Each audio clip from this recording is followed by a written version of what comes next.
Okay. I'm not showing my yabos. I am. I looked down and was like, holy shit. Yeah, but it's good for the views. Hey, take those things out for this YA novel.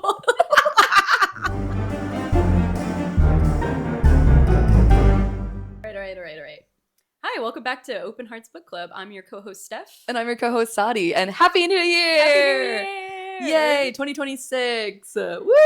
I never thought I'd make it.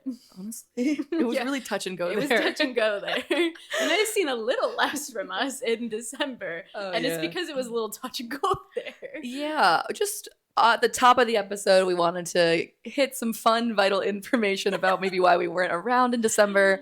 I was in the hospital. Diva down. So I had pneumonia, and then I had a bunch of other fun medical information stuff that came to light. So I had to take a couple weeks off to kind of figure all that out. But we're back to our regular schedule. In January and February, though, we're going to be taking a little bit of a hiatus. Steph, if you want to maybe clarify our fun little break. Yeah. So we have a post about this on our social media, but if you haven't seen that, we're kind of going to just do like a little strategy session, figure out what the structure of our months are going to look like. Probably going to introduce like every month having some sort of specific theme, so we can make it a little bit more cohesive. We're also going to try to capitalize more on, books that are coming out that people are excited about so that we can, continue to have like more conversations with everyone. So that's sort of where, still maintaining us trying to read diversely throughout the romance genre. So that won't change, but totally. That's what you'll have to look forward to. It'll still be the same structure. So like 2 videos and a Patreon video a month, but a little bit more organized from us, perhaps. What's nice is like we had a couple months since we started this podcast to like really figure out what our groove is and to kind of see like what we want our overall vibe to be. Like we came into it, and if you are part of our Patreon, we had a behind the scenes episodes of kind of how we like structured everything or how we set up everything. Mm-hmm. And now that we've been doing this for a couple months, I think, we really like the idea of like the themed months that we've had so far have been some of our more like inspiring. Like I think those are the ones that we've had the most energy for. Yeah. And like you had just said, like capitalizing kind of on some of these like romance novels that are coming out, because it's fun to talk about what's new and popular. Like instead of some old grody books, which none of which have we read, but I'm just saying. But for this month, to start off with the new year, we are going to hit our first book club episode with More Than Life by Bethanie Finger. If you are unfamiliar with More Than Life by Bethanie Finger, which like it's a self-published indie author, More Than Life is about a young woman named Cordelia who's recently lost her father, and she is figuring out how to kind of survive in her city town without him. Meanwhile, there's a young man named Jasper. How'd you say it? Jasper. Okay. Yeah. I just think because it's spelled Jaspar. Yeah. So I was like, in my head, I kept going Jasper. Jasper, who was, I would say, like a friend of Cordelia's father, and he's also grieving that. And the two of them are kind of intertwined in terms of their fate in their lives. And the story is kind of about this upcoming journey that Cordelia is going to have. Yeah. I that was kind of a bad summary, but it's like it's a piratey kind of seafaring novel. Mm-hmm. If you were a fan of, I would say, like that sort of like island pirate lifestyle, captains. If you like the island pirate lifestyle, this book is for you. Pirate lifestyle. Magic. There's magic. There's magic. Towards the end of this novel, there's magic. I don't want to spoil it too much for you, but there's magic. It's a YA novel, so there's a lot of like cute little moments between our characters. Overall, a fun romp and a riot. What would you rate this stuff? Yeah, so I gave this a 3 out of 5. I did want to give this book some grace. It is the first in a series, which we haven't done a series as of yet. So this is our first one. So there was a lot of, sort of building of things with it being the first book in a series. And wasn't always like the most exciting for me to read. Mm-hmm. I do think that, there was a lot of building of Delia and Jazz's relationship with each other. And it was a little like the pacing was a little difficult for me because like the start of the book is very, and spoiler starting. So if you don't want to listen, check out now. But like the beginning of the book, it goes through, her father's death and like her whole life being turned upside down because of her father passing. And then it goes like a good chunk of the middle of the book is like her, now working at this inn, and her and Jasper sort of like developing a relationship with one another. And while I do think it served its purpose in the end, because when they do finally get to their conflict and Jasper kind of runs off on her thinking that she's gonna forget him, it made me care more about that like separation there. But it was difficult to go from like, we're starting off the book like really exciting, a lot going on, and then like so much of the middle is just very like slice of life, like going about my daily task as a bar maiden and like hanging out with these people that also work here. And I was like, okay, whoa, I thought we were doing like some adventuring. Right. And we do get to that. I do think that I wish there was more of what we had towards the end and a little bit less of the relationship building, because while I do think it made me care more about the characters, the ending sort of felt a little rushed for me. Yeah. There's like a lot kind of going on, a lot being revealed to like, kind of get us to push to like book 2. But it felt rushed. It felt like maybe some of the middle could have been devoted more to that to make it feel a little less rushed. I also just like point out that like pirates, seafaring voyage things, not really like my thing. Yeah. Not a critique of the book, of course. But it does just influence like how you enjoy a story. Exactly. If you maybe read a mafia romance, I would also be like, I don't know if I can give this anything higher than like Right, exactly. So very much so that I think I did care about like the romance between Delia and Jazz. I feel like that's something that's been like, especially in our last book that we read, like definitely there was like just insta lust and that was it. So it was like nice to see this like budding sweet young romance between the both of them. But how about you? What did you I gave it a 3 out of 5 as well.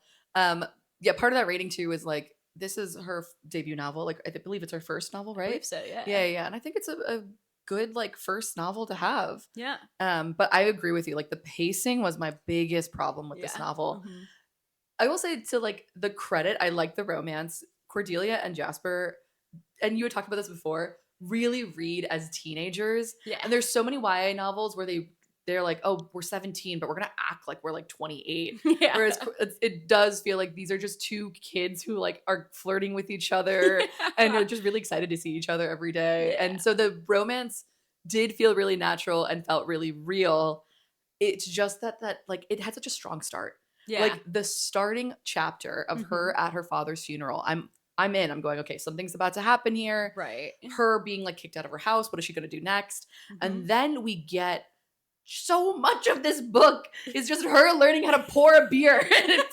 And like, I understand why Bethany Finger did this, right? Yeah. It's like, I'm sure she had so many cute vignettes in her head of like, okay, this will be like a fun little scene where Cordelia is like struggling to shuck oysters and what's his face, like Jasper's gonna come and like make fun of her a little bit because she stupidly is using just her hands. And so like raping these oysters. But we had so many of these scenes that I kept being like, okay, when are we gonna get like, because the adventure. I was promised adventure. Like I want to know what's happening. Yeah. And Jasper has been on adventure, so he's like foreshadowing potential adventure. Yeah. But right now, all we're learning is like she's trying to make gruel. And then there's a point where I had to put my book down. And I was like, I can't. Like I truly just like cannot read another scene of her learning to do like a menial task. At first, I kind of liked it because I was like, okay, this is cool because it's like this feels like realistic. Like she was from like, nobility at first, and now she's being like shown like, okay, like now you have to do everything for yourself. Things that you've never had to think about have always had done for you. Now you have to do it. So I did like it at first, but yeah, I agree. After a while, I was like, okay, we get it. And also like, I don't want her to immediately be good at these things, right? Because there's no reason she should be. However, after a while, I'm going, girl, figure it out. Well, it's just so funny how she's like completely incompetent at like picking up a piece, like a plate, like a chair is like too much for her. But then chair on her head. Again, if you've read the book with us for the book club, she masters like waterbending so fast. Yeah, she's got a whole big wave up in the ocean. And I was like, well, why didn't we have any sort of like Amelia Bedelia moment with that? Which is Like, for lack of a better word, she was really giving like Amelia Bedelia the whole time. And so She was giving yeah, she's like, okay, shuck these oysters, and she's going, okay. Which I like in hindsight, I really love that about her, like her general incompetence. It's like kind of an endearing quality because you would assume our main character is going to be good at everything. Right. I wish that had been kept through into her water bending then. Yeah. Like I wish it was just Agreed. a couple of scenes of her like dropping a huge thing on it. Yeah, Struggling yeah. in the most comical ways because it was kind of entertaining. It was, yeah. And I think it goes back to her also being like a teenager too, because there was a point where he's like, okay, there's a tool for shucking oysters. Why aren't you using it? She's like, yeah, they told me about it, but I didn't know what it was. So I just, out of like pride, just went and did it. Which is like truly a teenage thing to do. Yeah, 100% of like, absolutely. It's too much energy to ask the question. Yeah. I'm also like trying to prove myself, so I don't want them to know that I don't even know what this tool is. Oh my god! So I'm just gonna do a bare hand in this. Wild. So like some of the things I want to touch on in this book, the pacing, which again was like the biggest detriment to this novel, the relationship between Jasper and Cordelia. Yeah. And then I also want to talk about this like colorful cast of characters. If you're looking for a book that's like found family heavy, yeah, this is like truly like the trope of like found family, whatever. Yeah. You know, and it's just like she has so many people in her camp. There's like a network yeah of people. Her dad did a lot of setting up, and it does fall into the trope of like you could have just also told her too. Yeah. You could have just come clean to her as well. Yeah. I think that was one of the criticisms that I potentially had was just that like I get that it was like he wanted her to like choose this life, but I don't understand why like she couldn't just be like told about it. Like I don't understand like why explaining all this to her through letters after you died is better than like explaining to her beforehand while you're alive. Like it's also that's a lot to dump on a person. Maybe just why are you sending her on this like treasure? I don't know. Obviously, No, truly, it's like, okay, I want her to be able to decide if she wants adventure. So I'm gonna go. So I'm gonna make her go on this treasure hunt to this like little scavenger hunt. find these little letters. And it works when people are like, and he was a kooky guy, and he always did kooky things, but he seems really level-headed. Like her dad seemed like a normal dude. Yeah. Fully knew that she was gonna be like abandoned, I guess. Like once he died, he was like, I know you're gonna get kicked out of the house. Yeah. So instead of setting you up with like, I don't know, a place to go or anything like money, like potential life skills. Right. I'm just gonna hope that you figure out your way to this random tavern to meet this woman. I don't even know how she really knows Cordelia's dad. Yeah, I don't. But, I just figured it was like her association with Taylor, the butler.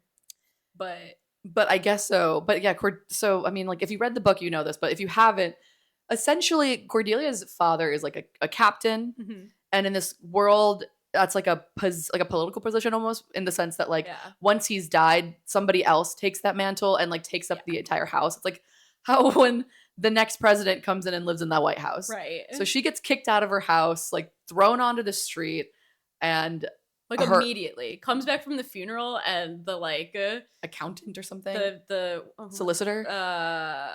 Is he like a viscount or something? He's like the landlord. I don't remember what his actual title was, but yeah, it was just like, you gotta get out of here. The other people they're moving in literally like the next day, so you have to leave.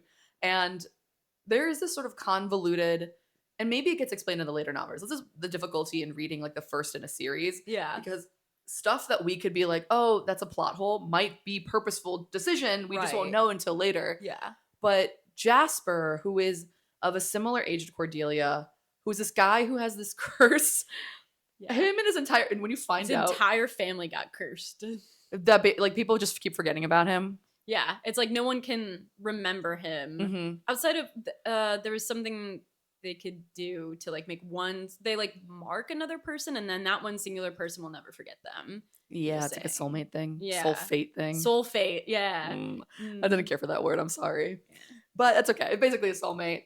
But anyway, so like he has been tasked by her dead father to give her a letter. Yeah. And he just sort of like drops it off at her house with some other woman, like her Like maid. the maid, yeah. And then he pieces out, and the maid loses it, basically. Like when they're packing, Yeah. just loses it. And so she never gets this letter. She goes to a bar.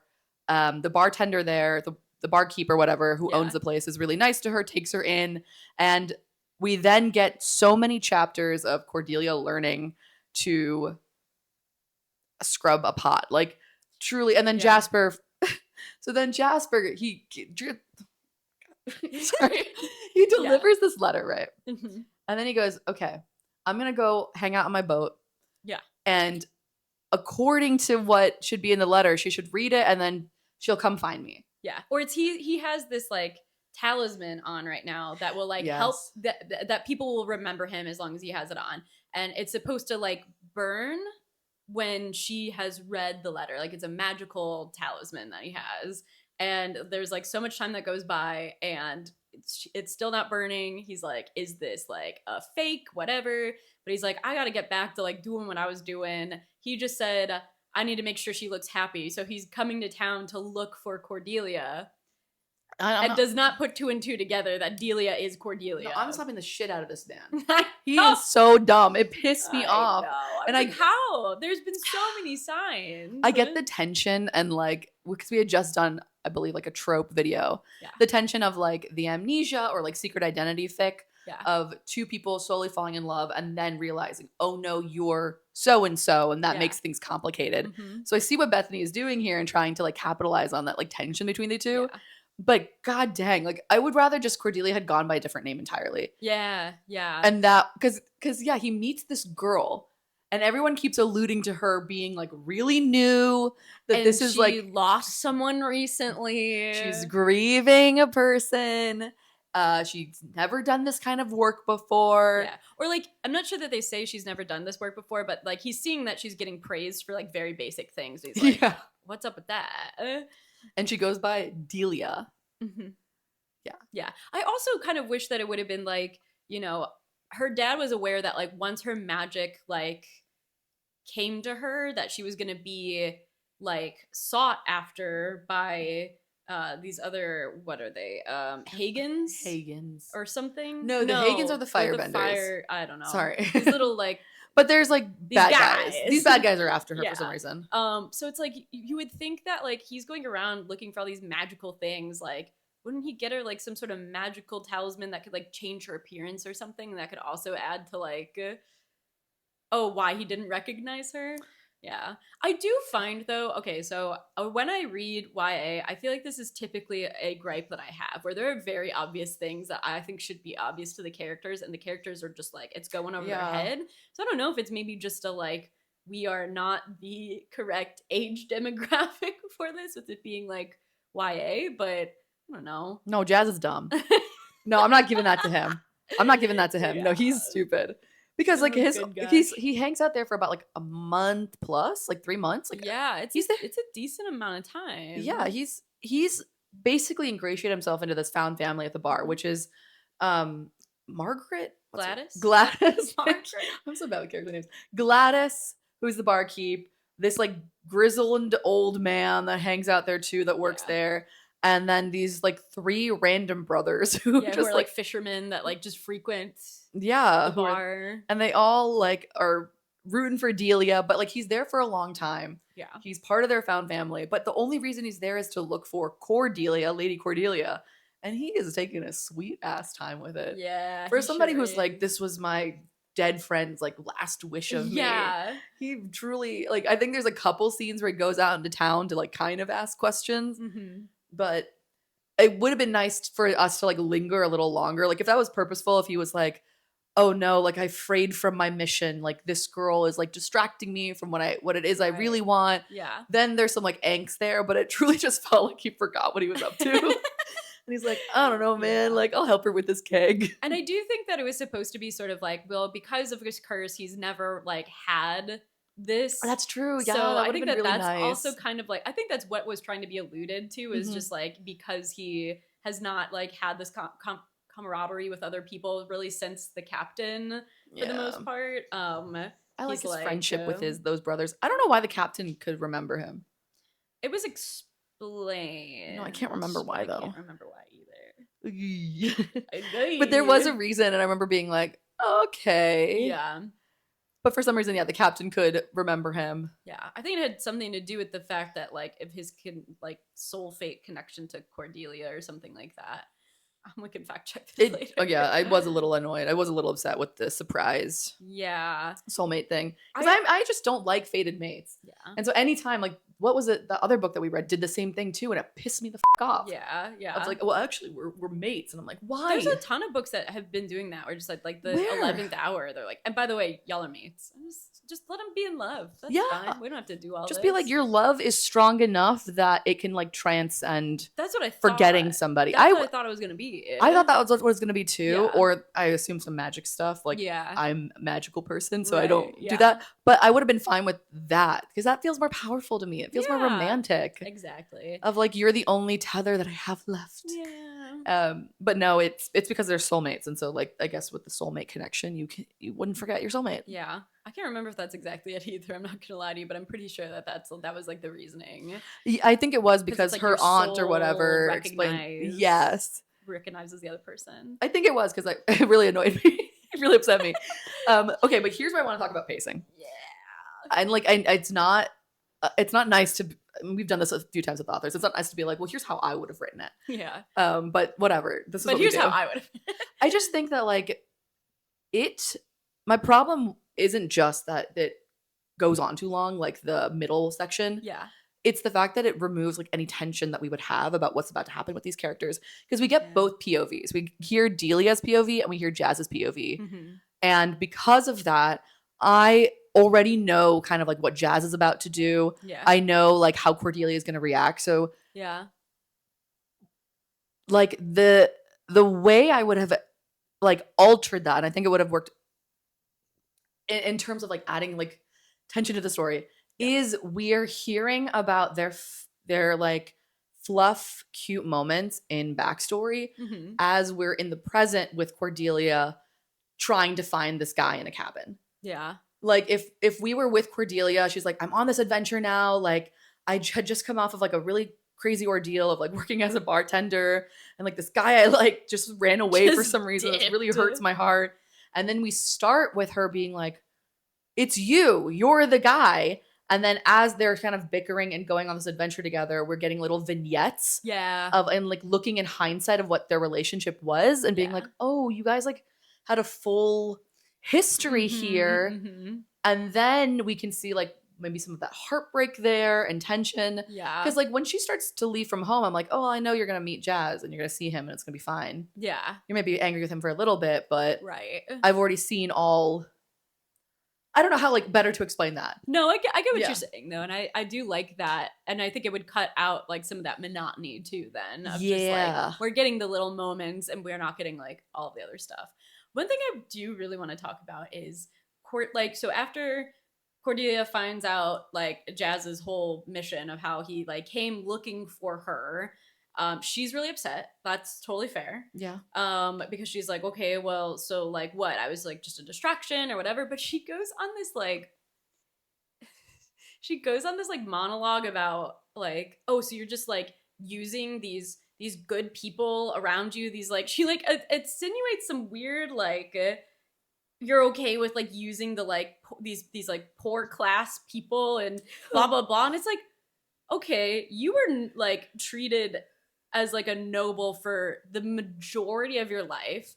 Jazz was in the same like working class of the people that you're bracket as these people for the entirety of his life.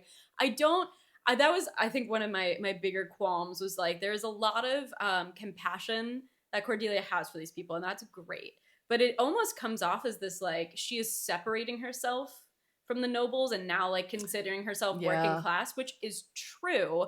But I feel like there is no acknowledgement of the fact that she was not always working class. She was a noble for the majority of her life. Yeah. And there's no acknowledgement of that. She just kind of keeps being like, yeah, all these like, you know, nobility that like I used to be friends with, they haven't checked on me at all. They've just tossed me aside. They've only ever used me for like my title and blah, blah, blah. And like these people are real and they care about each other and all these things and what have you. And it's like really sort of looking at the working class through like rose colored glasses and not taking into account that it's like, you didn't grow up this way though. Like Mm-hmm. it's great, I guess, that you're like feeling this sense of accomplishment now of being able to like do these things on your own, but it's like coming off a little tone deaf in my opinion.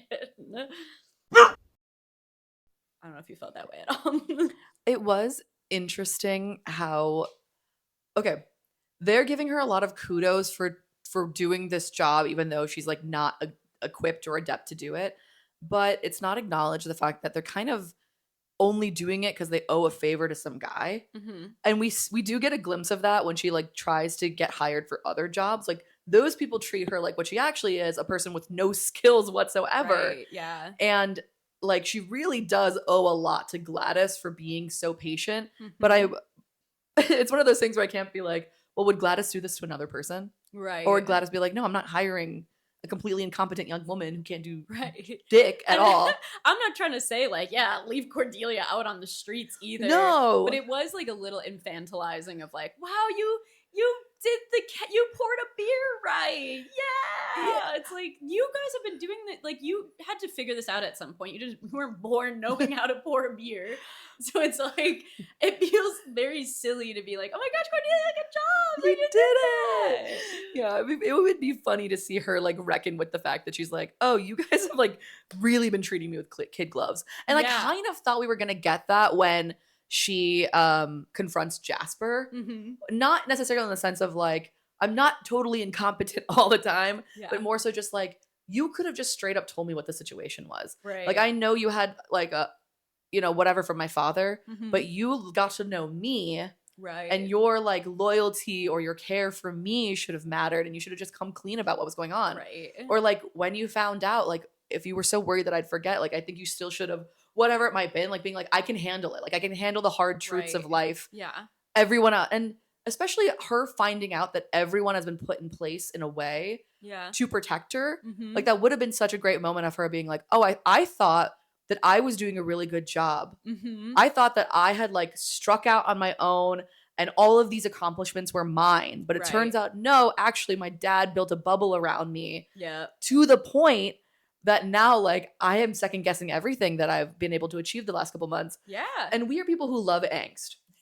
Like, this book is not an angsty novel. No. I think the most is like she gets really sad about her dad sometimes. Yeah. This book has very little angst in it. It is sort of like a feel good, Yeah. like adventure novel. But I really like this idea of this Yeah. like pampered princess Mhm. who is like starting to feel good about herself and gets torn down. Yeah, totally. And I think that would have been really like compelling and like, yeah, kind of made to the like almost where I wish she would have said something of like, yeah, you're using people like us, and for him to be like, what do you mean people like us? Because you're not one of us, actually. Yeah. Like let him also fire back because he's like upset in the moment and whatever too. Or And to that just- point, there's like so much of that chunk of the novel is her going, I hate that people know that I'm Cordelia.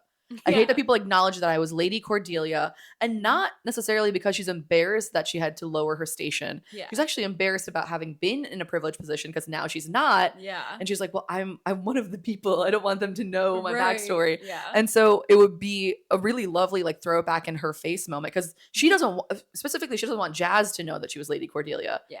And in this case, Delia and Jazz are different than Cordelia and Jasper. Mm-hmm. And so it would be, to your point, like a great moment for him to be like, Lady Cordelia. And she goes, oh, damn it. Like he Yeah. knows who I am now. Right. But obviously that would be a completely different story. But yeah, so like he eventually finds out that she's Cordelia, but not because of his own sleuthing at all. It's just, he's like, they find the letter and then give it to her, and he's there in the room and he goes, oh, it's you. Yeah. Why are you giving her that letter? Yeah.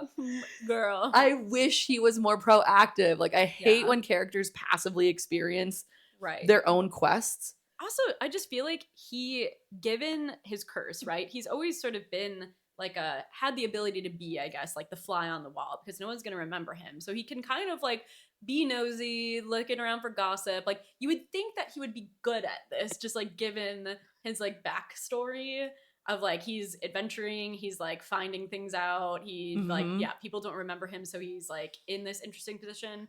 And if we don't do that, then it's like we explain like, well, he's having difficulty now because he's got the talisman on and people remember him now, so he can't do what he has always done. Truly, I was And, that like do something like that. But would like, be such a great thing of like he's so used to being like kind of blunt and straightforward because people forget him anyway. So like it doesn't matter how he treats them. And then in this case, he's like, oh shoot, like I have to be tactful because they do remember me, and it's a lot harder to play the slow con than it is to just like, I don't know, rough somebody up. Right. And that can explain like why it's taking him a lot longer. Yeah, because totally. people recognize him, or he's like, he goes back to another person, they're like, I remember you, get the fuck out of here. He's like, oh shoot.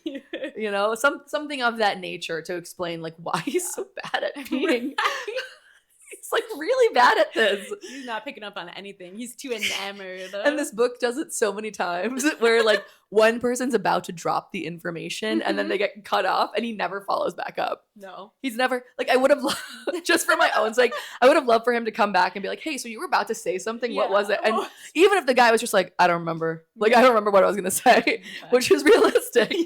Of just him at least being like, damn it, like I was so close. Right, But all of his like close encounters feel like incompetence rather than circumstance. But like timing. Yeah, totally. No, they agree. But they do have a lot of like little cute moments here and there. Like I think they have a little dance scene. They do, which is sweet. I think at one point they both like have a lovely little conversation about grieving, and this is also where I was like, Jazz, ask a single follow-up question. Any question. And she's like, yeah, I lost somebody and it was like a month ago. That's specifically great. I lost someone though, and that's what we're talking about right now. I was like, hey, the timing is the exact same. Maybe ask. Yeah. Did you happen to lose your dad by any chance? Can you tell me which person in relation to you lost? Like, I wanted to throttle him so bad. Because, like, I get it. It's like we're trying to build this up of, like, him not knowing. But I feel like we could have just used it as, like, again, Cordelia specifically not wanting people to know about her being, like, a lady because she doesn't want to be treated differently. And she could have just sidestepped or, like, straight lied. Yeah. Like, yeah, no, it wasn't my dad. Like, it was someone else. You make Jazz way more awkward, like infinitely more awkward, to the point where he's the kind of character who just like wouldn't ask somebody because like, oh, she's. Or again, he doesn't interact with people. Exactly. He remember it most of the time, so it's just like, yeah, he's not used to having to be like, oh, I should be curious about your life as well. Like, and that's why he's not asking these questions. Right, exactly. But he's like a very tactful young man. Yeah, totally. So why the hell are you not asking? Also, sorry that I sound like RFK. Like I said, I was hospitalized. Yeah, so why would you even point that out? Yeah, so why would you say that about me? It's really hurt. Yeah, so anyways, but like they have a very cutesy. Yeah. And I think it builds up well because there are moments where Cordelia's like, I don't know what I'm feeling. I just like having him around. Or when I accomplish something, it's nice to go and tell him that I did it. And it makes me feel happy. Yeah. I wish, this is such a small detail, but like when they first kind of start getting closer, she like touches him and he like shirks away from it and is like, I don't like being touched. And then it like is revealed that it's like, oh, it's not that I don't like it. It's just I'm not used to it. And it hurts to like, you know that I haven't had this in so long and whatever. I'm like, well, this felt so silly. Sorry. I just don't know that this is like a necessary detail in there. Like we could frame it in a like, it's not that I don't like it, just right away being like, oh, this is foreign to me because like I haven't had this since my parents were around and like I'm not used to this and that's why I'm like weird about it or whatever, rather than him like thinking like, oh, I must hate being touched, or like I'm lying to myself about hating being touched because I just really miss being touched by another person. They're such teenagers. He has to have the most edgelord explanation for everything. Yeah, to be fair, I mean, yeah, maybe that does. But that part did get me kind of excited because I'm such a Kaz Brecker fangirl from Six of Crows. I was going to say, as soon as I read it, I was like, oh, Sadie likes this. Is this going to actually be a thing then? No. Because, again, it adds, like, more tension of, like, it'd be one thing if Cordelia like realizes that she likes him and she thinks he likes her too. Yeah. And she like goes to make a move on him and he's like not ready for that yet because he's not accustomed to touch or whatever. And she misinterprets it as, oh, he doesn't like me. And then around the same time, that's when she gets this letter. Yeah. And so, because her understanding of what happens in this moment, she gets this letter and then he like disappears completely. Dips completely, which is really heartbreaking for her. Because she literally begs him to stay too, and he's like, nope, gotta go. Yeah, See ya. ta-ta. So it would be like a funnier, a crueler explanation if this scene happens and that happens and then he's gone and she's like, oh, Yeah. he really didn't like me, huh? And then Yeah. we have like a fun little miscommunication when they reunite too. Mhm. There's a lot of things that could get piled up. They're like, so she gets this letter. The letter's like, go to this hut somewhere. Got And this cottage at this place. she's there. A bunch of fishmen attack her. Are there fishmen? Yeah. Okay, good, good, good. Sometimes my brain adds like a random detail that's not real to books. So I'm like, did I make up that they're fishmen? But they were fishmen. Okay. Yeah. Like, yeah, these like random fishmen attack her. The water around her fights back. Mm-hmm. So you can see where this is going. And then she gets to this damn hut and it's him. And he's Jasper is sitting there like, hey.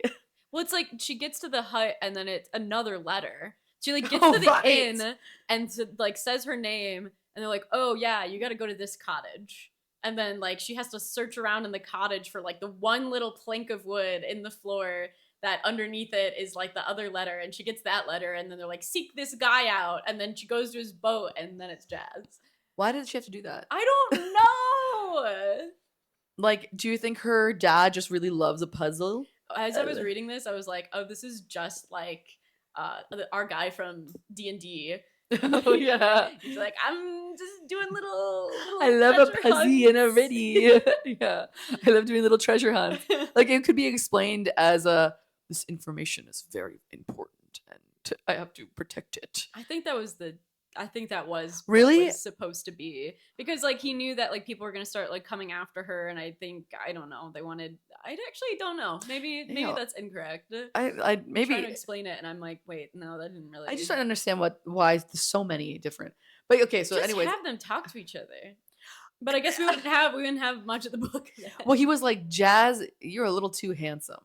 So it would sway her if you said, come on this adventure with me. Yeah. Because the ultimate goal here is to get her to embrace the life of an adventurer, right? Yeah. But of her own volition. She chooses Yeah, because of she her- wants to, not because she like feels obligated. Here's what you to. do. If you really want that to happen, you leave a cryptex. And then either someone goes, I'm good. Or they solve it and then their heart's in the spirit of it and they go on an adventure. It's like a little a litmus test for an adventurer. Yeah. That's I think what I mean too about like some of the motivations I was a little like unclear on. Like I also was not entirely sure why it needed to be communicated out this way to her rather than just telling her about it. Because initially my assumption was, yeah, he wants her to like authentically engage in the lifestyle of an adventurer. But then we find out that actually she's like a secret waterbender and her mom is like a goddess. Yeah.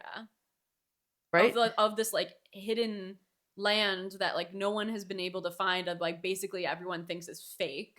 Yeah, exactly. Yeah. Like basically like Atlantis, but not really. I have a really big gripe about how that was all. Okay, we'll get into that in a second.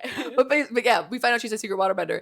And so my whole thing is like, it's one thing if you're making her go on this like goofy scavenger hunt to like embrace the life of an adventurer. It's another thing to keep like really pertinent like family history from her that directly affects her safety and well-being. Yeah. Like even if she chooses not to be an adventurer, she should still have the information. Yeah. That should still be something that regardless you give to her right at the top. Yeah. The first letter is, hey, by the way, on your 18th birthday, you're going to develop water powers. If you want to learn more about it, go to this hut in the woods.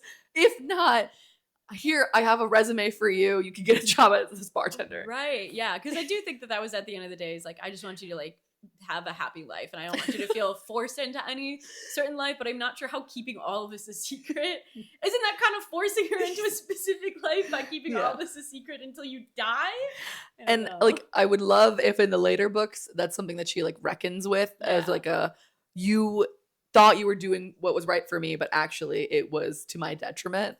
Also, wouldn't you feel more like obligation to fulfill this life when it's like someone has died and is like telling you like this is a path that you could take? Like I almost feel like, oh well, like this is, my dad was an adventurer, he was a captain, he was out on the sea, like I want to follow in his footsteps because he's passed now. Like I don't know, I feel like revealing it in his death almost makes it feel like more of like an obligation of her, you should do this thing, rather than like, while he's alive, just being like, by the way, Here's what's going on. Yeah. Also, I do think it's hilarious. Not hilarious, but it was kind of funny. I was laughing a little bit. It's like we're revealing all these like huge things about like Cordelia's past. And it's like, yeah, your mom was a goddess and you have these super cool powers and blah blah blah. By the way, Jazz, you're like great grandfather, biggest villain of all time. Back to Evil. Cordelia. Oh god. So we get this like tea time info dump in the woods, and it truly is an info dump. I'm sorry. Yeah. It's just like it was just randomly they meet this. You want to talk about this? You start. You go because this was part of what I was sorry. But like you teed it up earlier. I said we have to pause. So you start this. You go. Okay. But yeah, it's like we're going to like Cordelia's having some trouble controlling her water power, so they go back to like where she was attacked, I guess, to be like maybe going back to they got to this revisit the place. scene of the crime. Yeah, it will like trigger something in you, and we go back to this place, and then a demi-goddess stumbles upon them and is like, hey, come with me, come on, let's go. And they just like go to her house. That pissed me off. They have You're doing an adventure. It should have just been the adventure is we have to go to meet her. Like instead of or like it's so passive. It's so passive. Instead of like them actively going and finding her, it's just she shows up and is like, okay, I'm gonna now give you all the information that you don't have to work at all for. Right. And I feel like this could have gone one of two ways. I would have preferred it just be they're on an adventure and these things are being revealed to them through things happening on their adventure. Yeah. Or if we're going to go this route of introducing like the demigoddess to tell her, by the way, your mom was also a demigoddess. Like I wish it was like in the way that a lot of books do it, where it's like gods or higher beings talk almost like in riddles, where it's not super clear of like what they're saying. And then one that like kind of presents an opportunity for like they could misinterpret something that she says, and then they like go down like the wrong path and they have to like double back, and like it kind of like could add more to the adventure in that way. But no, it's like they just go, they have tea with this woman and she goes, hey Cordelia, your dad's not your dad, your mom's a demigoddess from this like island that no one can find, that everyone thinks is a myth. Jazz, your great grandfather, he's a villain. It truly is like this demigoddess is the author who came into the book and is setting up the next two novels. Yeah. And that to me isn't the most satisfying. It's like an intriguing, like, okay, well, I wonder what's going to happen next. Like, now we know what the ultimate sort of goal is here. We know what the stakes are. You've set up the stakes, but you've done it in such a like easy to reach way. Yeah. And I wish that they, like you had said, like I wish that they had worked a little bit more to get there. Yeah, agreed. I would. That's what I think too. I also kind of mean about like the ending felt very rushed. It was just like we're being thrown information rather than like stumbling upon it along with the characters and like going on. Yeah, like I said, like an actual adventure to find this information out rather than just like, come to my house, have some tea, let me tell you some stuff. Yeah. Not my favorite way that this came about. Some of like there wasn't a lot of time that you could sit with certain information. So Jazz tells her when it's just the two of them, they've met up again, they're like fishing or something, and Jazz is telling her a little bit about his family history, being like, this is what my family history is. This is the story that we believe. My great grandfather like stumbled upon this island. They helped him out, and like he got cursed as a result of something. And then immediately we get the truth of it. We don't have any time to like sit with that. We don't get to see how that sort of like informs Jazz overall, like what his sort of like internal compass is, like, because we don't know that for the good majority of this book. He tells her at the very end, and then in like 2 chapters that gets immediately like whatever. Yeah, actually that's not what happened. Actually that's not what happened. And like that feels like such a informative part of his character. Yeah. And it would be something that like I would have loved to see how Cordelia then takes that information and then reacts to it in terms of like viewing him as a person. Yeah. And also starting to believe that story and seeing his great grandfather as like a hero. Yeah. And like them using that as their internal truth on their quest, so that when we find out, actually it's not the case. Yes. It's like a bigger betrayal. It's more impactful. But instead, like it's almost immediately. Right. Like And like Jazz does have a reaction to it. Like he gets angry because he's like, okay, I understand my like greatest grandfather did this really bad thing and that's why he got cursed, but why am I also getting punished for it just because Yeah. I have like the same blood as him? And I wish there was more angst about that. Like I wish there was like some him like denying it and being like, no, that can't be what happened, blah blah blah, or like more angst around that. I feel like, I mean, not to say that like, because this did happen towards the end of the book, so like he might still be grappling with it in book 2, but it felt like it sort of like he had a little moment of being like angry and then it almost got like glossed over, like, okay, well now we gotta go to do the next thing and we gotta like go to the next place. It's like I want him to, I don't know, like again, like that was such like a beacon for him and like such a point of pride and thing, and it's like for that to be, for you to be told that it's actually the opposite and like get this revealed, like I don't know, that should be something Or that adds like lingers. tension in their relationship, Right, where she's like, I don't know, like you kind of have to accept these things, and he can go, hey, your mom is a literal god and your dad was the coolest dude I knew. right, My great grandfather is the evilest man alive. yeah, So maybe you shut up. yeah, Or like any modicum of like right, internal conflict either between them or within yes, himself yes, after realizing this. But no, it really was just like very quick, it was very, I'm glad he got angry for at least a second. Like it would have been Yeah. annoying if he had just been like okay, okay, good to know. But no, totally. And it's like, I know there's only so much book, but I think that is worth sort of holding on to for a little bit. well, I would have, you just take a couple of the like Yep. oyster shucking scenes out Yep. and you kind of expand a little bit more of Yeah. them on the adventure. And that's going back to the pacing of like, yeah, again, spending more time in that initial adventure. And I'm sure based on the way it's set up at the very end, like I'm sure book 2 and book 3 are all adventure. Yeah, totally. Because this ends on a cliffhanger. They meet up with these like 3 brothers. Yeah, the same 3 brothers that like had been regulars at the bar that they worked at. And for some reason they're there now too. I think they were looking for not Jazz. Cordelia though. Oh, right, because they remember. They remember Cordelia. Yeah, they remember that she went off over here. Yeah. So then, yeah, okay. So they were looking for Cordelia, and they all go on this boat, and it's actually kind of, to be fair, it's written well, and the heartbreak that Jazz feels when he realizes that nobody remembers him again. Yeah. He like had genuinely formed such a lovely friendship with these guys. It was kind of cute. And he had kind of like a funny rivalry with one of them because one of them had a crush on Cordelia too. Yeah.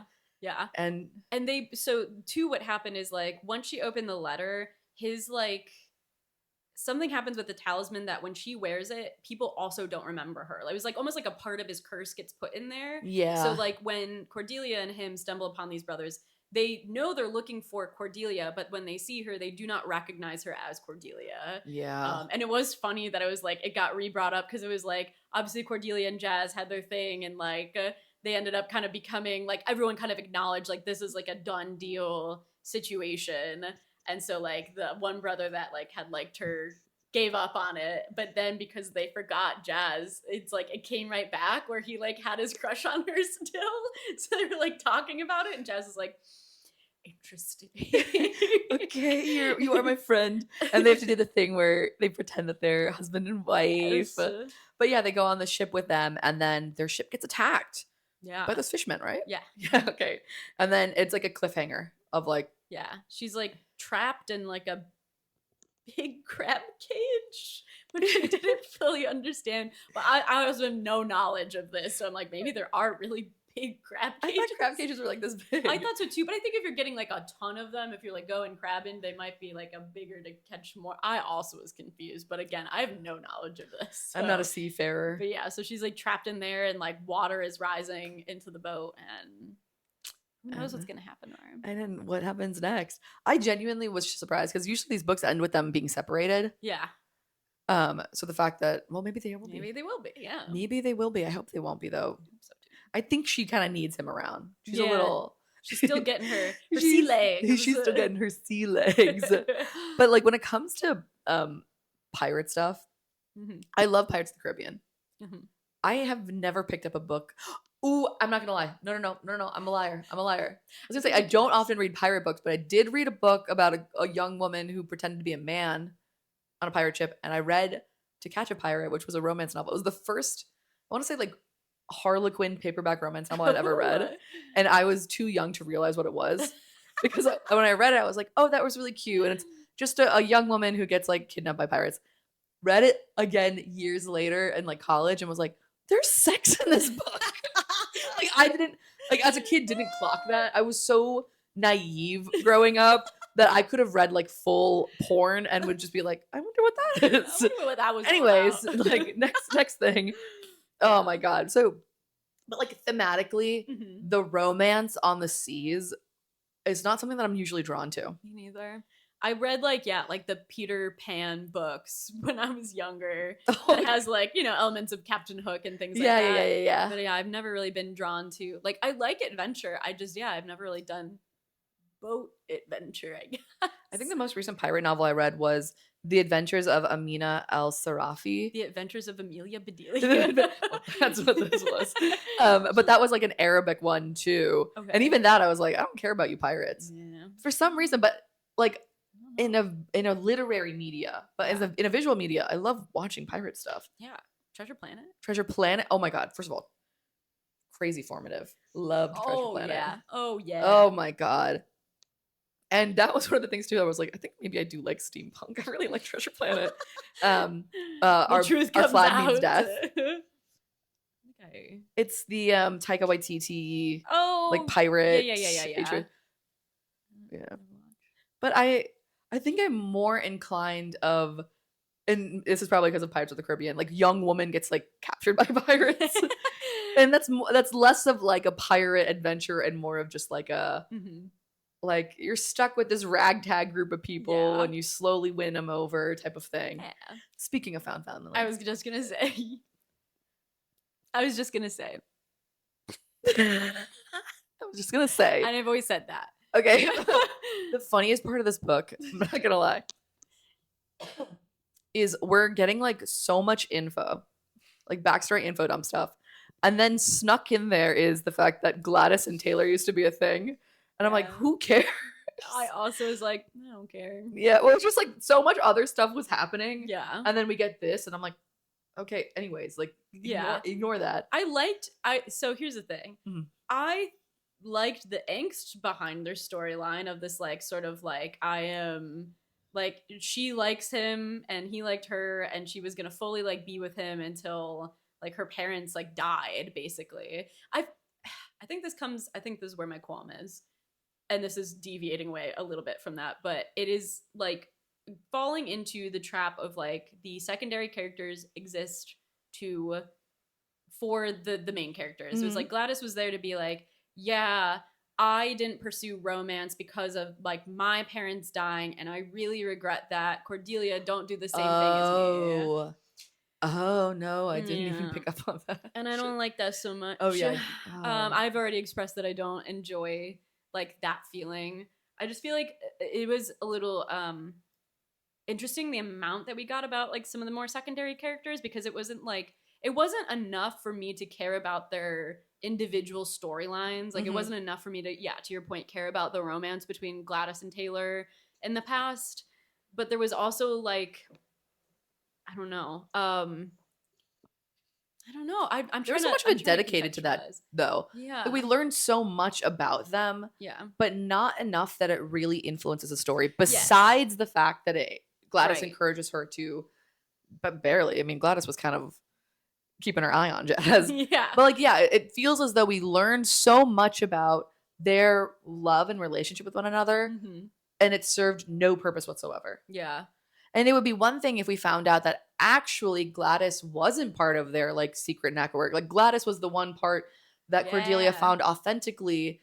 And then it's like, oh, well, actually she does have this connection to Taylor. And like, it would be a kind of a fun dichotomy for them if Gladys's main priority is Cordelia, whereas Taylor's main priority is the captain's last wishes. And so sometimes that's one and the same, sometimes it's not, and that's why like their tension with each other is then fueled by their history, and we can be like, okay, like that's kind of a fun relationship. Yeah, totally. But like the way it's presented in this novel is sort of just like, yeah, they had this backstory, and he sees her like twice in this book, and they still kind of like each other, and it was kind of just a big miscommunication. Yeah. And I'm assuming they'll probably get together at the end of the series. I do think it's so funny that she's like jealous of Mary, the like I maid do. that works with him. It's like it's just a woman, and then like later on we find out Taylor's like, yeah, we've worked together for like years, but we're not really that close. Why? What are you talking about? Why are you not that No, close? let Mary be your friend. Yeah, you guys can be friends. Also, that would make more sense of why Gladys is like, oh, I don't want to dislike Mary, but I dislike how close you guys are. And it's just like, well, it's because that's like the only other servant that's here with me I in literally this have house. one friend, and it's Yes. Mary. But Mary and Taylor are like so devoted to Cordelia, but at the same time, they don't check in with her like whatsoever. Like not even like a quick like letter Oh, I know. asking how she's doing, or like clearly they can like pop by in the evening sometimes, right? Well, it was because the The new family was not staying in the house, and that's why Mary was able to like sneak away. But otherwise, it seemed like the new family really kept like a tight grip on them, where they're like, no, you need to be here taking care of things. Like this is your job. So I almost thought that there was gonna be like a not a heist per se, but I thought Cordelia was gonna have to sneak back into her old house to find the letter. Oh yeah, I was curious about like how's this gonna come back. Yeah, it was a little dissatisfying how the letter ended up in her hands. Yeah. Or like Jazz was gonna have to sneak into that house to be like, okay, well, I can't seem to find Lady Cordelia, but Mhm. maybe like where she used to live will have some clues, or like maybe she didn't get the letter, maybe it's somewhere still in Right. there, and then he's got to like sort of sneak around and learn or something like that. Yeah. But it truly was just like I think one of them moved a dresser. Yeah. And it was behind there, and Yep. and Mary went, "Oh no, this Yeah. letter!" Yeah, which it kind of makes sense though because it's like it goes with Jazz's like curse. So she didn't remember like getting the letter at all. That's true. Which Yeah, is why yeah, like they weren't really looking for it. Mhm. But then when she saw it, she was like, "Oh, wait a second!" Like kind of. I don't remember how this showed up here, but I know it was for Cordelia. So Yeah. Which I mean, I do like that aspect of Jazz's curse. I wish Yeah. it informed a little bit more of his character. Like Yeah. you had said, if somebody is not used to people remembering them, like how does that then affect how Yeah. they interact with the world and the people around them? Mhm. Cordelia, a sweet girl, Yeah. Sweet pie. sweetie pie. We had that one gay brother. Oh yeah. I will With say the blacksmith. The blacksmith. I will say that was, I was a like, cute. "Whoa, she has a gay brother. No. That was a fun sprinkling. Where Because at was first I was I? like, is the blacksmith a man? What's going on Yeah. here? And like, I know we complain a lot about like having just like secondary queer characters for the sake of it. That just felt like they were Yeah. genuinely like ribbing on their brother for having a crush on somebody. And it's like, Yeah. okay, yeah, I like that. That was Even though nice. we didn't get a lot of it, it didn't feel shoehorned in there in the way that it felt shoehorned in there in that other time I books. got drunk and saved a demon. Well, because they weren't going like, yes, queen, go for the blacksmith. They're like, yeah, you keep going to that blacksmith a lot, huh? And he's Yeah. like, shut up, Yeah. everyone shut up. Don't worry about it. Don't worry about it. Shut up. It felt very natural. Those three brothers, Yeah. I really enjoyed their scenes. Me too. It was really cute. Very watching them interact. natural, like Yeah. characters to. I want them to remember Jazz again. I Like, know. like my favorite parts of this book was Jazz hanging out with his I boys. know. Cordelia, not favorite, but kind of favorite. Cordelia, Amelia Bedelia, everything up. Like it pissed me off, but I was like, yeah, I get it. Fair enough. I liked You the dumbass. confrontation scene too when she gets there and she sees Jazz and is Yeah. like, "What the like?" And him being so taken aback of like, "Why does she remember me?" That was I liked it. I liked how that came, and that is what I kind of tie back to of like I still wish there was less build up, but like I do think that build off made some of that payoff feel worth it. Worth it. Yeah, exactly. Of like, well, I I You don't agree with me? no, I agree with you. I agree with you. It's just again, I like because we had spent so much time with them early on, I feel like I could kind of see what this like Sure. yeah. So like that suspense, that tension in this like very climactic scene Yeah. wasn't there for me. But kudos to her for getting on his ass about it. No, I think that's what does it for me is like I love a moment where a girlie gets to rage about this of like, what the hell, dude? Where did you go? Like I had this life-altering news dropped on me and you just dipped and didn't tell me why. I mean, she really holds her own and like kicking his ass about that. Oh yeah, absolutely. And like she's very reasonable once he gives the explanation. yeah. But like in a very teenage sense, I think she's still like, I am mad still though. I think it's so funny that it wasn't like I am really taking the nuance out of this. It obviously was deeper than just this, but I love that she's like, you shaved your beard. It's like you're a totally different person. You're not Jazz, you're Jasper now. Your hair is short, your beard is gone. I'm like, this is like object permanence of like, you're not, who are you? Like Baby starts crying when like your dad shaves their beard. I did appreciate that. I was like, well, because yeah, when the author was describing like Jazz's beard, I'm like, a beard? He's just a little guy. I'm like, oh no, I guess 19-year-olds can grow beards. So that's fair, I suppose. I know it's hard because I love my partner and he's wonderful and he has a beard. I don't typically go for people with beards. Yeah. So my first reaction when it was like, and I'm growing out my beard, I was like, ew, why are you doing that? I was annoyed by it. I'm like, I like stubble, I like scruff, but at full beard, also not my preference. I was like, why do you want his beard back? But I mean her being like, well, that's who like I came to know, who I relied on, who I fell in love with, and now like, who even are you? Because your beard is gone. So Bethanie Finger has like an Etsy shop.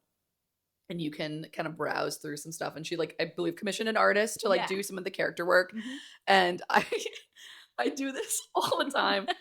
My brain refuses to let any male protagonist be blonde. So when I saw the fan art for Jazz, I was like, what the? He's blonde. I feel like it genuinely upset me. And I had to like do a double take of like, oh, yeah. He's blonde with a beard. Damn it. What the? But Cordelia has beautiful brown hair. Yeah. I liked Cordelia's like look with her like deep blue eyes and dark hair. Yeah. Like, she looks, I think you had said it, she looks like a twee Tumblr girly. You said that. Well, you had said the era or something like that. But yeah, so if you are curious what these characters look like, go to this shop and take a look at the stickers. Take a little peeky poo at it. I feel like I had something on that note, but I can't remember. Maybe we'll come back. Taylor's black. Yes. Well, there's like a description of him with his dark skin, and I went, black man. Well, come on. I mean, sometimes in these books, it's all white characters. Incredible. Wow. Oh, yeah. So, like, okay, here's the magic system. I hope in the next book it's like explained to me. Yeah, I also was very like, I know we're getting little pieces dropped, but I like forgot about a lot of it. I feel bad because I complain about how authors will just info dump. But then I'm like, this also was really confusing. This was not quite because they kept talking about Hagans. Yeah. Like, oh, the Hagans. And I was like, the hell is a Hagan? Yeah. We find out later, oh, they're like firebenders, basically. Yeah. And then there's other names for other... Yeah, Danthum for... Water. Yeah. I don't know that any of the other ones were like revealed. But we don't know why the Hagans are bad. But I think they like burned a bunch of crap. Fire, but we don't really know what that's all about. Oh, and Jazz is a Hagan. Yeah. I forgot about him. Yeah. Which I think he has so much other stuff going on that I'm like, oh yeah, and also he can firebend. It's kind of funny too how she finds out that he's a Hagan and he's like, you're being prejudiced against me. We're not all bad. And it's like, go on, Jazz. Yeah, you let her know, Jazz. But also, like, to be fair, he's like, here's how you get into my house. It's a wall of fire. Walk through it. And she's like, the hell? And then for some reason, when you get past that, it's pitch black. You would think the fire.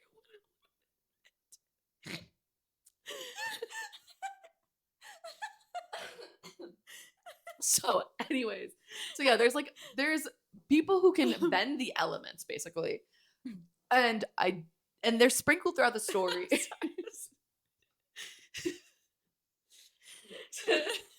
And yeah, she's like a secret waterbender because her waterbending powers are halted. Her dad like did some sort of magical protection on her where they like why suppressed her powers, because once they came to light then they would be able to like hunt her down, I guess. Okay, but there's like a random guy who works at a shop who's also a Danthum and he's doing fine. Well, but it's like because of her tie to because she's super Quilaris special. I believe is the name of the mystery island, the mythical Quilaris. island. Wait, let me find out. Yeah, Qualaris. I'm like, that's how I pronounce it. Hopefully that's correct. Qualaris. I don't know. I'll say Qualaris. Okay. Well, we can go with that. I liked Qualaris. some of the words in this. Yeah. I liked Hagen. I liked some of the words. You know what I mean? Like, my rating, love the words. when people make like magic systems, no, totally, and they make up a bunch of nonsense, or the names. Once again, we just came off a book where the characters were named cinnamon, cayenne, and cumin. yeah, and cherry. Cordelia and Jasper are pretty okay compared to that, but like I Qualaris love the name Cordelia. Nice. Cordelia, yeah. Big fan of that name. If you shorten it to Delia, though, suddenly a Amelia new person. Delia. Amelia Delia. Oh my god. Oh god. Like, okay, it was she had to learn how to carry bowls, basically just like a normal serving duty. So she was like wipe up porridge. Wipe up porridge. She was really struggling. And it's one thing if like in the first 2 weeks she's just like doesn't have the arm strength or whatever to do this. It's like a month and a half later and she's still struggling. And like you said, like they're going, yay, we did it. At one point he's like making fun of her for pouring beer bad. Yeah. Making fun of her for pouring foam. It's all foam. And he just goes, I'll have whiskey actually. And I don't know why they were complaining about this, but she pours too much. Yeah. I think is like how bad she fucks up whiskey, but it's like, you're lucky. Yeah. Well, I think he was sort of like, oh, I don't want to like run Gladys dry, so I'm going to just like leave extra money because you gave me like a quadruple pour of whiskey. Oh god. I think that's kind of funny though. Like that would be like a believable mistake. It's like if you're not used to pouring that, like you wouldn't be able to like eye it correctly. Yeah. That makes more sense to me than like I dropped porridge everywhere and I don't know how to mop it up. You can figure it out. You can figure out how to clean up a mess once in a while. I thought there was gonna come again, we had like each chapter is basically its own little vignette, like a little slice of life moment. Yeah. And there's one where they're like, you've never tried whiskey? Like you have to try it. And I thought we were gonna get like a cute little like in vino veritas moment. Right. Of like she's like kind of drunk and she's sort of snuggling up to him and maybe Gladys is like, get off of here. Yeah. Get off of here. Get off of him, I guess. But if you really like enjoy like watching your characters do like banal day-to-day stuff, you're gonna really love this book. You're gonna love this stuff. I can get down with the slice of life. This was a little too well. When it's pitched as an adventure book and it's mostly slice of life, that's where I'm like, well, this wasn't what I was. That's not what I'm here for. I'm here for adventure, baby. You just take one of the chapters, you stick it somewhere else. It's like she's looking back on her time with him. Mm-hmm. You know, it's like we have a beautiful angsty moment where she's like looking at this man across from her being like, I don't recognize this guy. And then the next chapter is like a scene where he's like, flashback. He's got a beard. So she's like, his hair is long, he's got a beard. His hair is long, he's got a beard. And they have this cute little moment. And she's coming back to this. And like maybe this time she's like shucking oysters properly. And he's like, oh, you got better at it. And she's like, yeah, that happens. I grow, you know? Yeah. Because then it would have also been kind of lovely if there was like a time gap there too. Yeah. Mm-hmm. Maybe not like a year or anything like that, but like a month or two of like him leaving, her getting this letter. Mm-hmm. And she's like, well, I'm kind of like not in a place to go on an adventure right now. Like I kind of just want to buckle down a little bit longer. And then she gets the courage to go. Mm-hmm. But that's because we just love angst. Yeah, I love angst. Yeah. I love to draw things out longer than they need to be drawn out. So what do you think is up with his parents? Like, because, okay, so. They died. No, but like, why did they die again? They died in the fire. This like mysterious fire. The Great Fire. Okay, that's what it was. Because so I was just like, up with and like what, him being a Hagen, like what does that matter? Well, because, I guess just like the negative perception of like the Hagans are. I feel bad for Jazz, so I'm just putting two and two together. I'm like, he's a Hagen, and people hate Hagans. His great grandfather is the evilest villain of all time, and no one remembers him. No one remembers him. His entire lineage is like that. Yeah, his grandfather got cursed for being such a bad guy. And now Jazz is paying the price. And apparently his grandfather's still alive. Yeah. Yeah. He's just somewhere out there because like there's a moment where Jazz is like, he's still alive? And then you find out, you don't want him to be alive. He's like mega Hitler. Like, we don't like that. Yeah. What did he do that was so bad again? Like it wasn't that like he came to the island just to like map it out or something. It was like it wasn't that someone helped. Oh, he was like full colonizer vibes. Yeah. Yeah. So. 10. I'm trying to think like what's the next two books going to be about. Yeah. Because like, you learn a cliffhanger. It's like, okay, what's next? So here's my prediction. Yeah. They They get out of the boat that's sinking to the bottom of the sea. Yeah, they get off the boat. Cordelia gets a handle on her powers for a sec to like save herself somehow. Yeah. That's it. Like it you know what? Funny enough though, we got an info dump to set up what's going to happen. And besides like maybe killing his evil grandpa, finding the island, finding her. Oh yeah, because Quallaris, this like magic island, is supposedly a place that like heals all ailments. Yeah. So okay, so for Jazz, he has a specific goal. His goal is to end this curse on him, so that he can live a normal life as a normal human man. Yeah. What the hell is her goal? Her mom? Question mark. She met her aunt. Can't her aunt just ring her up? Say, hey, bitch, hey, my niece is here. Come visit her. I don't really know what they're next. I can't remember. I don't even think. Yeah, me. Well, sorry. Like, yeah, what is her goal? Like I think I don't know that it's defined Quallaris really. I think it's more so like got to get a handle on these powers and like stop these dudes from coming after me. Oh right, she's got fishmen after her. Yeah, you're right. It's a lot was thrown at the very end. Jazz's evil greatest grandfather. Wait, really? Yeah, I think so. How did I miss that? Because I think he sees her as like the tie to Laris. Yeah. How does he know about her? Bethany. I mean, how is he alive? Oh, we know. We That's don't true. Know. Well, he was on Quallaris for a bit, so maybe. Yeah. Okay, yeah, fair enough. Hey, to find out more, I guess read the next two books. Yeah. Anything else? A quick correction. Yeah, we just looked it up. But this book is not self-published. It is published through a very indie publishing company, Wise Wolf Books.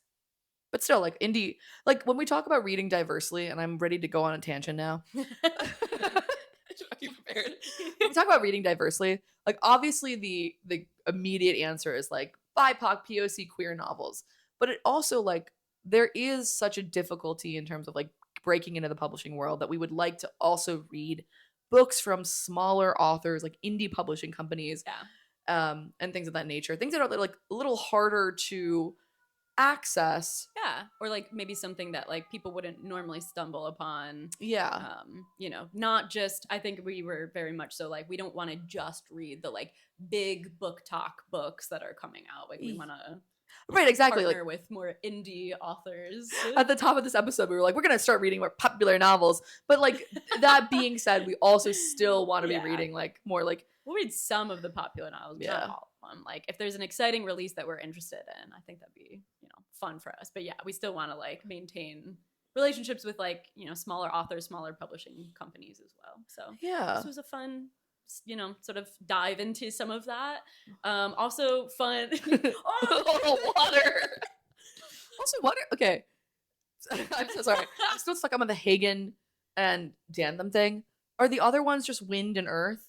I don't know. Okay, we'll find out, I guess. I don't. Well, because there's like, oh no, he was a Dantham, wasn't he? I was like, there's that guy that made the talisman. Is he like? But he was a Dantham. He was a Dantham. It's a Dantham. Yeah. Sorry, what you were saying though? I can't remember.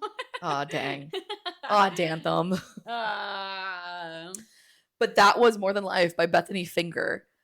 Yeah. Also, like, I feel like this is very, like, outside of, like, genres that I mean, like, obviously, like, fantasy, adventure, but, like, in a different way. Maybe it isn't so different from the book. No, I think it's pretty in line. Besides the fact that it's sort of like, more piratey. Yeah. Yeah. We haven't done an adventure, really, have we?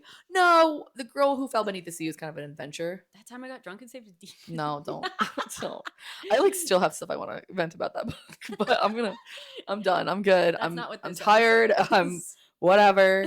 But yeah. So, anyways, our next episode is going to be. We're gonna do a Valentine's Day episode. Yeah. Hey. While we're like restructuring and revamping, like don't hold us accountable to this. So the next episode is whatever we put out, and you're gonna like it. You're gonna love it. We have our tiered trope list We have additional episode coming out. We also have the Patreon where I read some lovely, and by lovely I mean horrible sex scenes from different books. If you want to subscribe and see that video, take a little gander at that. But yeah, we had talked about, I don't think we've decided on the book yet, but we wanted to do like a Valentine's Day episode for February as well. So yeah, really excited about that. But yeah, happy New Year! So Happy excited New to see you guys in the new year, Year. and we'll see you Soon. soon. Bye.